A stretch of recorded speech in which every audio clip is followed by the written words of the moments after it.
Hi there, I'm Andrew, and welcome to this, my YouTube channel, where I am giving students advice about the IELTS exam.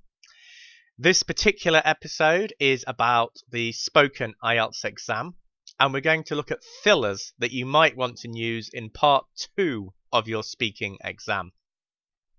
In part 2, you will be asked to speak for quite a long time. Up to 2 minutes is the amount of time that you will be asked to speak for.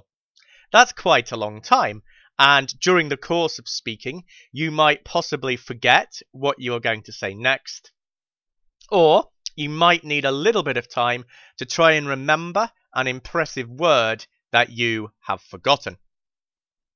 In order to do that, you can use certain fillers that are suitable for using during your answer. So after you have said several things and before you say your next thing.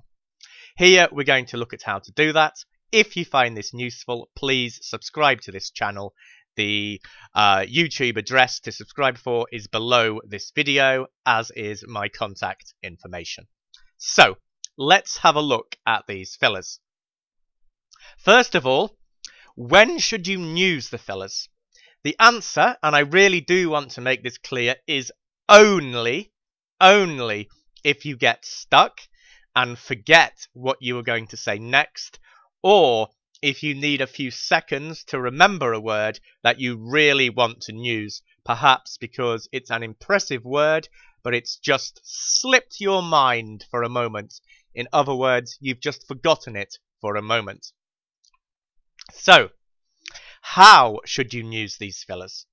The answer is to try as hard as you can to use them naturally.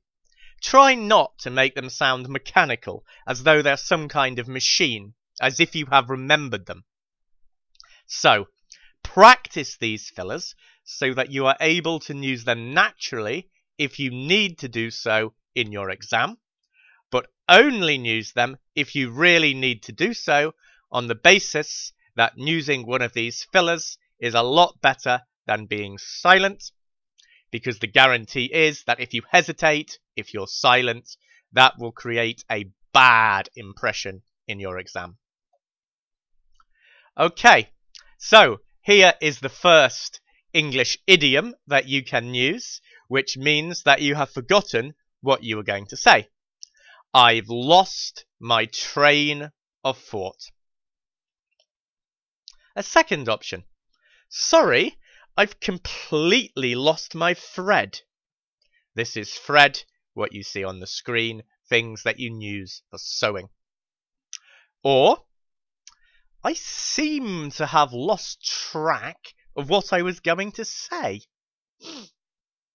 So 3 options there, idioms that you can use to mean that you have temporarily or briefly forgotten what you were going to say next. Now, also important is that in your speaking exam, your speaking should flow nicely. So it's not a good idea to use one of these fillers and then to immediately just start giving your answer again. You need some devices, so-called cohesive devices, to link the filler and the rest of your answer. So how can you do this? Here are 3 options, linking devices to use after a filler. Number 1. Okay, I've remembered now. What I wanted to say was that, or, yes, what I was intending to say next was that. Or number 3, it's come back to me now. I meant to say that.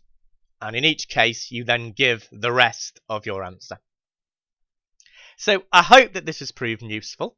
If you'd like to get in touch with me, if you have any questions, you can either leave them below this video or you can contact me. There are lots of different ways to contact me, and some of these are going to be on the screen for a few seconds now. I'll be very happy to answer your questions. If you want support in the form of live lessons over Skype, they are also available. So thank you for joining me today, and I hope that you found this useful.